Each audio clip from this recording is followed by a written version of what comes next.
출애굽기의 말씀을 묵상을 하게 되는데, 제가 출애굽기를 소개하는 이 1번에 구원과 언약의 책이라고 하는 제목을 정했습니다. 다른 분들은 이 표현을 잘 의도적으로 쓰시지 않을지 몰라도 제가 이 표현을 쓰면서 출애굽기를 이렇게 정리를 하고 싶었죠. 출애굽기는 창세기의 마지막 족장인 요셉의 이야기를 이어가지고 등장을 하는 이스라엘 백성의 이야기인데, 요셉을 통해서 지난주에 묵상한 것처럼 애굽으로 요셉의 가족들이 모두 이제 야곱의 가족들이죠. 형제들이 모두 이주를 하게 돼서 요셉과 함께 애굽에 살게 되지만, 이제 요셉이 죽은 후에 오랜 시간이 흘러서 요셉을 모르는 왕이 등장을 합니다. 그래서 이스라엘 백성은 애굽 땅에서 노예로 고통을 당하게 되죠. 우리가 아는 출애굽기의 내용은 그 고통 가운데 있는 애굽의 종살이를 하는 이스라엘 백성을 하나님께서 모세를 통해 구원해 주시면서 이들이 약속의 땅 가나안으로 가는 광야 생활 속에서 하나님과의 언약을 맺어가는 이야기입니다. 그래서 출애굽기를 요약할 수 있는 두 단어는 이것이죠. 구원과 언약. 이 출애굽기는 이 두 가지의 주제어를 가지고 전체가 구성이 되어 있습니다.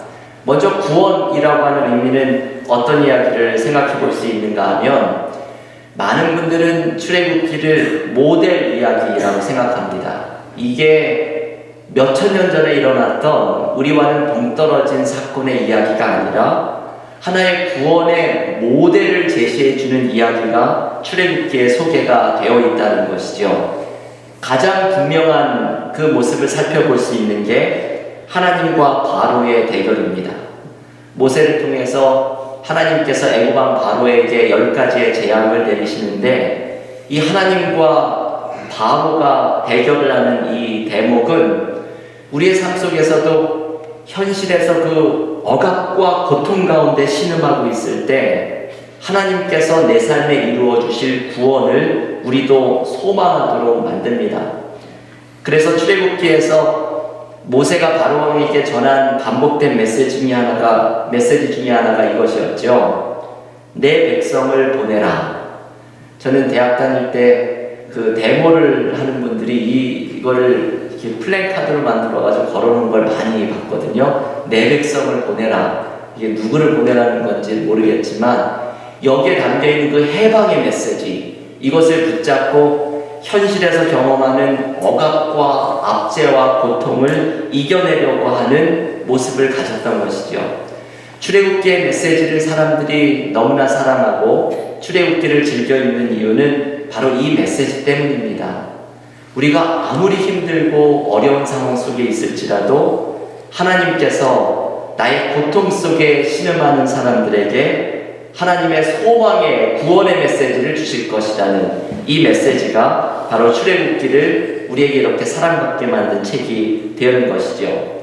두 번째 출애굽기의 모델의 이야기는 사귐 속에서도 그 의미를 갖게 되는데요. 출애굽기에서 하나님은 시내산에서 이스라엘 백성들과 언약을 맺으시는데, 그 언약의 중심에는 십계명이 담겨 있죠. 그리고 이어지는, 여러분 오늘 성경 통독 본문을 읽으시면서 아마 되게 힘드셨을 것 같으세요. 성막을 짓는 아주 지루한 이야기가 소개가 되고 있습니다. 이 모든 것이 하나님과의 사귐에 대한 말씀입니다. 출애굽기라는 책은 하나님께서 구원을 이루어내신 것에 멈추는 것이 아니라, 출애굽기에서 소개하는 하나님의 구원의 목적은 이스라엘 백성들로 하여금 하나님의 백성으로 살아가도록 하기 위함입니다. 출애굽기 7장 16절에 이 말씀이 잘 소개가 되는데요. 한번 성경을 펴셔서 같이 이 말씀을 읽어볼까요? 출애굽기 7장 16절, 모세가 바로에게 하는 이 말씀을 한번 같이 읽어보겠습니다. 출애굽기 7장 16절, 한번 찾으신 분들은 한 목소리로 같이 읽겠습니다. 그에게 이르기를, 히브리 사람의 하나님 여호와께서 나를 왕에게 보내어 이르시되 내 백성을 보내라. 그러면 그들이 광야에서 나를 섬길 것이니라 하였으나 이제까지 내가 듣지 아니하도다. 이 표현이 아주 반복해서 나오죠. 내 백성을 보내라. 이것은 이제 출애굽의 애굽의 동사리에서 구원을 이루시려는 하나님의 말씀인데, 거기에서 끝나는 것이 아니라 하나님이 구원을 베푸시는 목적은 광야에서 하나님을 섬기게 하기 위함이다 라고 말씀을 합니다. 그것은 하나님의 백성으로 살아가고 하나님의 언약의 백성으로 살아가는, 하나님과의 교제 속으로 살아가도록 훈련시키시는 것, 이것이 출애굽기에 등장하는 신앙의 모델의 이야기입니다.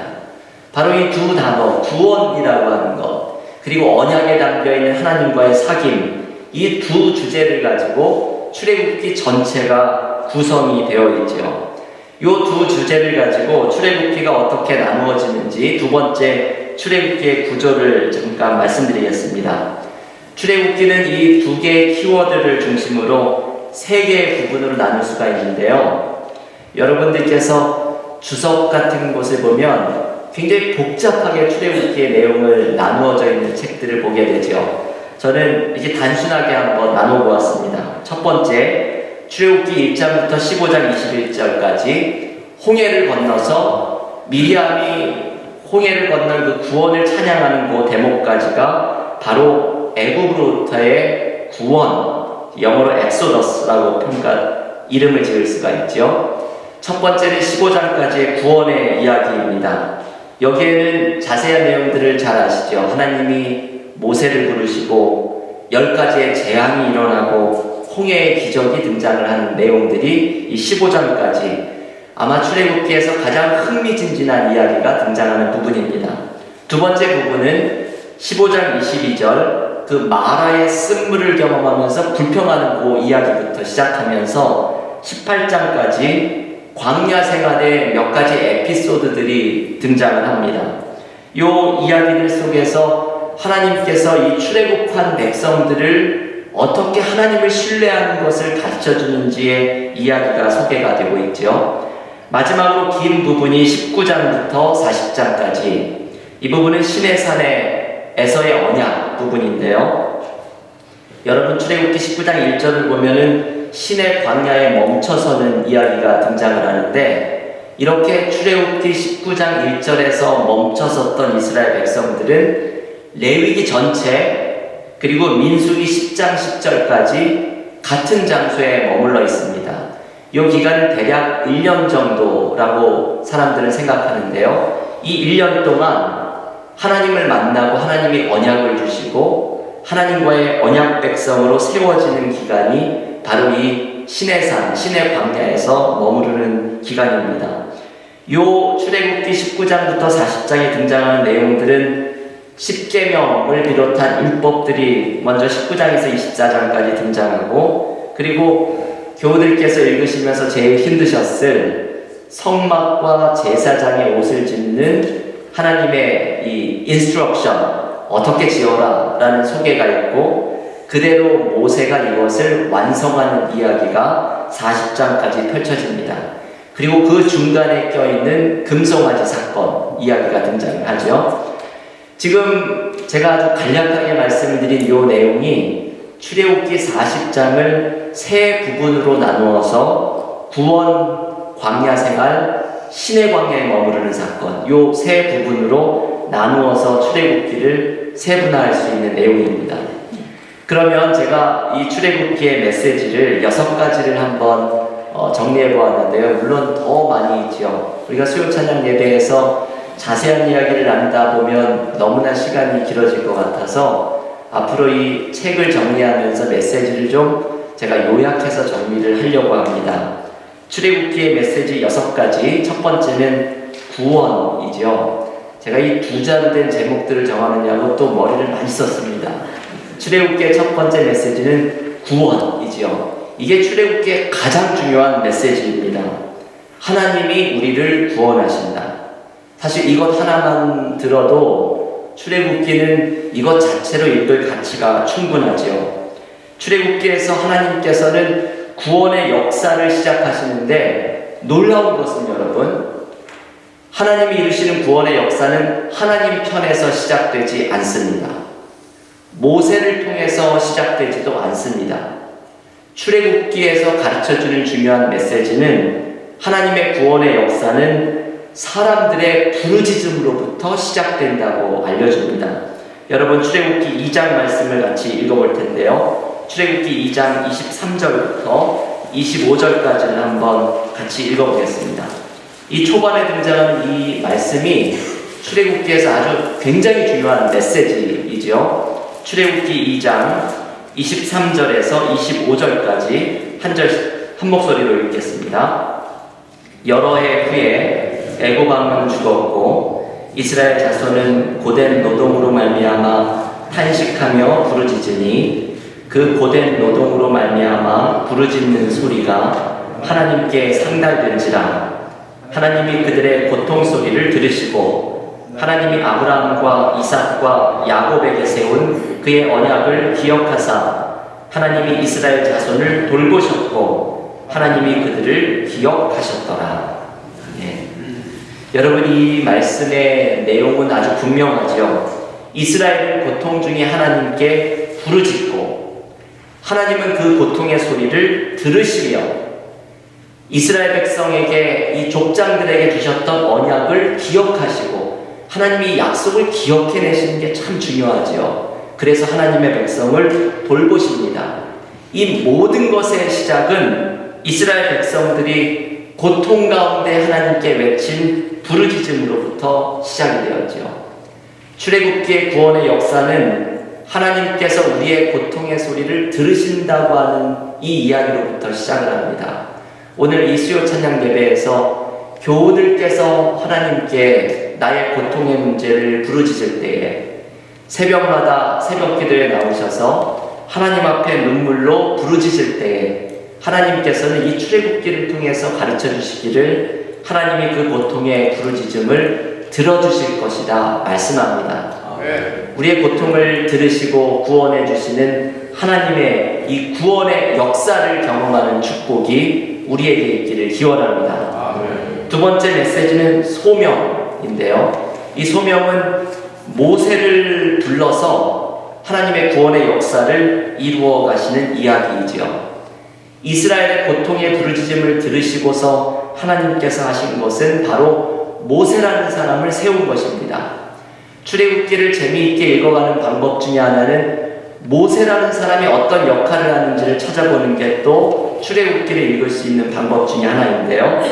모세는 이스라엘 백성의 인도자였고 바로왕 앞에 가서 하나님을 대신해 단판 승부를 지었던 사람이죠. 그리고 모세는 주변의 사람들과 동역한 사람입니다.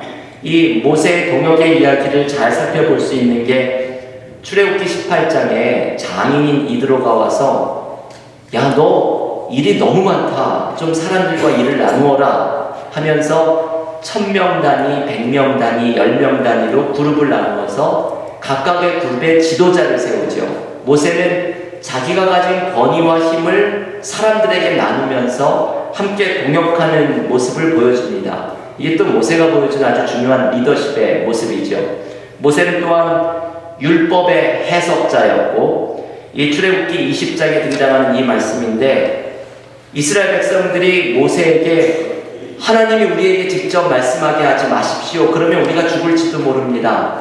당신이 하나님을 대신해서 말씀하십시오. 라는 대목이 등장하는데 이것은 모세를 통해서 하나님의 말씀을 해석해서 듣겠다는 율법의 해석자의 모세를 보여줍니다. 마지막으로 모세는 하나님의 임재의 전달자였죠. 오늘 새벽기도 시간에 모세 얼굴에서 광채가 나는 장면을 묵상했는데 모세는 그 자체가 하나님의 임재를 상징하는 전달자가 됩니다. 근데 이런 이 하나님의 사람 모세가 출애굽기의 처음부터 이런 사람이 아니었죠. 모세는 자신의 열정에 사로잡혀 있었던 사람이고 그래서 애굽의 왕자로 있을 때에 동쪽 히브리 사람을 괴롭히고 있는 이집트 사람을 죽였던 그 열정에 사로잡혔던 모습이죠. 하나님은 이 모세를 대략 계산해보면 40년 동안 훈련시키십니다. 모세가 미디안 광야로 도망갔을 때의 나이가 약 마흔 정도 사람들은 생각하고, 그리고 미디안 광야에서 그 불타는 떨기나무에서 하나님이 모세를 만나 주셨을 때가 약 80세. 그러니까 모세는 40년 동안을 열정으로 자기의 생각으로 하나님의 일을 하려고 했던 사람에서 하나님께서 다듬고 훈련시키셔서 하나님의 소명을 가진 사람으로 변화시켜 주시는 기간을 갖습니다. 여러분, 우리의 열정과 하나님이 주신 소명에는 큰 차이가 있죠. 출애굽기의 초반 부분에 하나님께서 공들이시는 것은 이 모세를 변화시키는 데 애를 쓰십니다. 모세를 40여 년 동안 훈련시켜서 하나님의 소명의 사람으로 세워주신 하나님은 모세를 통해 이 출애굽의 구원의 역사를 이루어 가십니다. 교회 여러분, 하나님께서는 오늘도 내가 변화되기를 원하십니다. 내가 변화돼서 우리의 가정 가운데, 우리의 일터 가운데, 또 우리의 교회 가운데 나를 통해서 하나님의 일을 이루어가기를 원하십니다. 내가 무엇이 변화되어야 하는지, 하나님 나에게 어떤 소명을 주시는지 묵상하시는 이 저녁이 되기를 기원합니다. 세 번째 메시지는 인도인데요. 하나님은 출애굽기에서 광야에서 이스라엘을 인도하는 모습을 보여주죠. 제가 이 말씀은 좀 간단히 넘어가겠습니다. 광야는 먹을 것도 없고 마실 물도 없고 입을 옷도 없지요. 나중에 신명기에서 묵상하겠지만 그 험악한 광야 생활을 하는 동안에도 하나님께서 옷이 헤어지지도 않게 하시고 신발이 닳지도 않게 해주셨다라는 이스라엘 백성의 고백이 나오는데, 이 출애굽기에서 우리에게 보여주는 모습은 광야에서 불평하고 하나님을 신뢰하지 않는 이스라엘 백성을 끊임없이 인도해 주시는 하나님의 은혜입니다. 제가 며칠 전에 어떤 교우님을 만났습니다. 함께 대화를 하면서 제가 너무나 은혜를 받았던 순간이 한 번 있었는데요. 그 교우께서 이런 말씀을 하십니다. 여호와는 나의 목자시니 내가 부족함이 없으리로다. 시편 23편 1절의 이 말씀이 그냥 가슴으로 느껴진답니다. 이게 너무나 진심으로 고백이 되고, 삶에서 어려움과 힘든 일이 많았지만 목자 되시는 하나님 때문에 부족함이 없구나 라는 마음이 느껴지면서 나중에 그런 말씀을 하시더라고요. 이게 이렇게 느껴지는 거 보니까 세상 떠날 때가 다 가까운 것 같습니다. 이런 말씀하셔서 아닙니다, 하실 일 많습니다. 제가 말씀을 드렸는데, 우리가 이런 마음이 느껴질 때가 있죠. 나는 이 광야에서 살아가고 있지만 여호와는 나의 목자시니 내게 부족함이 없으리로다. 이 다윗의 시가 광야 같은 우리의 삶 속에서 우리에게 퍼져나오는 믿음의 고백입니다. 광야에서 하나님께서 인도해 주시는 이 하나님의 선하신 손길을 매일같이 경험할 수 있기를 원합니다. 네 번째 메시지는 언약이라고 하는 메시지인데요. 이 출애굽기는 구원받은 이스라엘 백성을 하나님과의 언약 관계 속으로 초대하지요. 아주 중요한 부분이 19장부터 24장까지입니다. 이 부분은 출애굽기 20장에 십계명이 등장하고, 그리고 21장부터 24장은 몇 가지 율법들이 등장을 하는데, 이 율법들은 십계명에 대한 일종의 적용 부분입니다. 학자들은 이 출애굽기 19장부터 24장에 나오는 이 율법의 부분을 이 구약성서에서 가장 첫 번째로 등장하는, 세련되지는 않지만 하나님의 율법이 등장하고 있는 중요한 말씀으로 생각을 합니다. 그런데 우리는, 제가 주일에 십계명 연속 설교에서 강조하지만, 이것은 우리를 얽매이는 어떤 것이 아닙니다. 우리를 못살게 하고 나를 괴롭히려고 하는 어떤 명령이나 율법이 아니라, 이 십계명의 언약은 구원받은 백성들이 그 감격 속에서 자발적으로 응답하는 것입니다. 그리고 이것을 응답하는 동안 우리의 삶이 풍요로워지고, 이 응답 속에서 하나님과의 관계 속으로 들어갈 때 우리는 삶의 의미와 행복을 발견하게 되는, 이 언약은 우리를 위해서 주어진 축복의 말씀들입니다. 출애굽기는 이 언약의 관계를 단순하게 이야기를 하죠. 그 4번 메시지에 밑줄 친 것을 한번 보십시오. 하나님의 말씀, 그리고 그것에 순종하는 것. 이게 언약의 전부입니다. 출애굽기가 가르쳐주는 언약은 하나님은 우리에게 말씀하시고 우리는 그것에 순종하는 것. 이 언약 속에 있을 때 우리는 인생의 특별한 의미와 행복을 발견할 수가 있게 됩니다. 교회 여러분께서 이 하나님의 언약 속에서 발견하는 삶의 의미와 행복을 경험하는 축복이 우리 모두에게 넘칠 수 있기를 기원합니다. 5번째 메시지는 회복인데요. 출애굽기에는 이 금송아지의 이야기가 등장하죠. 모세가 십계명을 받고 내려오다가 이 모세가 없는 40일 동안 금송아지를 섬기는 이스라엘 백성을 보고 두 십계명의 돌판을 던져서 깨뜨립니다. 이게 출애굽기 32장 19절에 제가 써드린 내용인데, 이것은 하나님과의 언약이 깨어지는 것을 의미하지요. 이스라엘 백성 편의 잘못으로 이것이 이루어집니다. 그런데 출애굽기의 메시지가 놀라운 것은 하나님은 그들에게 2번째 기회를 주십니다. 모세가 돌판을 준비해서 다시 시내산에 올라가서 하나님으로부터 십계명을 받게 되죠. 이게 출애굽기 34장에 등장합니다.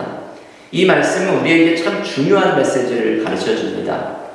우리는 실패하고 하나님 앞에 넘어지는 자들이지만 언제나 하나님은 우리에게 2번째 기회를 주십니다. 하나님의 사랑과 자비는 결코 실패하지 않고 우리를 붙잡아 주십니다. 제가 요한계시록을 묵상하는 Love Wins라는 책을 읽으면서 거기서 되게 감명 깊었던 문장이 하나 있습니다. 그 락벨이라고 하는 요즘 미국에서 아주 잘 나가는 목사님이신데, 그분이 Love Wins라는 책에서 이런 표현을 쓰거든요. 우리는 실패하지만 하나님의 사랑은 실패하지 않습니다. 이게 참 귀한 메시지를 담고 있는 문장이죠. 호세아를 읽으면서도 끊임없이 실패하는 이스라엘을 실패하지 않는 사랑으로 잡아주시는 하나님의 사랑이 등장하죠. 출애굽기 오늘 말씀에서도 언약에 실패한 이스라엘 백성들에게 2번째 기회를 주시는 하나님의 사랑을 묵상합니다. 여러분, 오늘 저녁에 내가 실패하여도 하나님의 사랑은 실패하지 않는다는 이 은혜의 메시지를 붙잡고 나아가는 우리가 되기를 기원합니다. 마지막 6번째 메시지는 임재인데요. 저는 출애굽기를 읽으면서 가장 저에게 힘들고 이해가 되지 않는 것이 너무나 길게 묘사되고 있는 성막 제조 과정입니다. 출애굽기 25장부터 31장까지 이게 몇 개 장이에요? 6개 장이죠. 이 장 동안에 등장을 하는 것은 성막을 어떻게 짓는지, 그리고 제사장의 옷은 어떻게 짓는지 하나님의 지침이 등장을 합니다. 그리고 모세는 실제로 35장부터 40장까지 또 다른 6개 장에서 이것을 실제 제작하는 과정이 길게 소개가 됩니다. 출애굽기 전체 40장 중에서 12개의 장이 이 성막과 제사장 옷에 대한 이야기로 할애가 되어 있습니다. 너무나 지루해 보이는 이야기이죠. 왜 출애굽기에는 이 말씀이 담겨 있는가? 여기는 대단히 중요한 메시지가 담겨 있습니다. 성막은 하나님께서 임재하시겠다고 약속한 장소이지요. 하나님은 당신의 임재를 이스라엘 백성에게 약속하시고, 이스라엘 백성은 이 하나님의 임재에 접근할 수 있는 통로가 열려집니다. 여러분, 이게 대단히 중요한 말씀입니다. 하나님은 광야에서 당신의 임재를 약속하시고, 이스라엘 백성은 하나님의 임재를 경험할 수 있는 방법을 발견합니다. 그래서 이스라엘 백성들이 광야 생활을 이겨낼 수 있는 모든 원동력은 바로 이 성막을 통해서 만났던 하나님의 임재입니다. 하나님의 임재에서 경험한 은혜의 힘으로 이스라엘은 광야의 위기를 헤쳐나가게 됩니다. 이게 출애굽기의 마지막 중요한 메시지이지요. 구원을 받은 자들이 삶의 문제와 어려움 속에서 살아갈 때에 우리가 어떻게 그 삶의 어려움들을 이겨낼 수 있을 것인가? 출애굽기가 소개하는 방법은 하나님의 임재 속으로 나아가는 것입니다. 예배를 회복하고 하나님이 기뻐하시는 거룩한 삶을 회복할 때 이게 하나님의 임재 속으로 들어간다는 의미이죠. 그때 내 삶의 모든 문제는 해결이 되게 됩니다.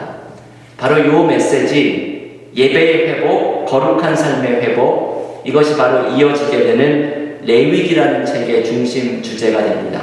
그래서 이 레위기는 아주 지루해 보이지만 이 하나님의 임재를 경험하는 삶이 모든 것의 해답이다 라고 하는 레위기의 아주 중요한 메시지를 전달해주고 있는 책입니다.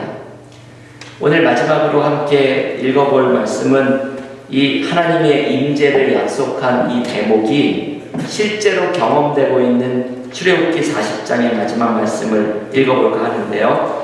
여러분 나누어드린 핸드아웃에 보면 출애굽기 40장 34절과 38절 말씀이 써 있는데 한번 그 말씀 한 목소리로 같이 읽어보겠습니다. 출애굽기 40장 34절 그리고 38절 말씀입니다. 구름이 회막에 덮이고 여호와의 영광이 성막에 충만하며 낮에는 여호와의 구름이 성막 위에 있고 밤에는 불이 그 구름 가운데 있음을 이스라엘의 온 족속이 그 모든 행진하는 길에서 그들의 눈으로 보았더라. 아멘. 여러분 이 말씀은 참 감격적인 장면입니다. 이것을 한번 상상을 해보십시오. 하나님께서 내려주신 지침대로 성막을 완공했는데 거기에 하나님의 임재의 구름이 충만합니다. 이게 눈에 보이는 것이죠. 하나님이 저기 계시다 하는 하나님의 임재가 구름을 통해서 눈에 보이게 됩니다. 그래서 이제 앞으로 이스라엘 백성들은 그 성막 위에 하나님의 임재의 구름이 머무르면 그 자리에 며칠이든 몇 달이든 머무르고 하나님의 임재의 구름이 떠올라서 움직이면 그것을 따라서 광야의 길을 걸어가게 됩니다. 이게 하나님의 인도하심을 따라가게 되는 것이죠. 광야라는 그 험악한 삶 속에서 하나님의 임재가 눈에 보이는 모습으로 그들의 삶 속에 함께합니다. 그 하나님의 임재를 눈으로 보면서 이스라엘은 광야 생활의 모든 어려움들을 이겨내고 승리하는 삶을 살아갈 수가 있게 됩니다. 여러분 출애굽기의 마지막 메시지는 이것을 묵상하는 것입니다. 우리의 눈에는 비록 보이지 않을지 몰라도 우리도 믿음의 눈을 뜨고 바라보게 되면 하나님의 임재가 내 삶에 찾아오셔서 충만히 임하는 것을 볼 수가 있습니다. 나의 삶의 문제들, 나의 광야와 같은 삶을 이겨낼 수 있는 방법은 내가 믿음의 눈을 떠서 하나님의 임재를 바라보고 하나님의 그 임재를 쫓아서 나의 광야를 걸어가는 것입니다. 오늘 출애굽기에서 소개해주는 우리를 구원해 주시는 하나님의 임재 속에서 언약 가운데 하나님과의 사귐으로 초대하시는 하나님의 은혜를 우리가 누리면서 광야 같은 삶을 승리하는 우리 모두가 되기를 주님의 이름으로 간절히 축원합니다.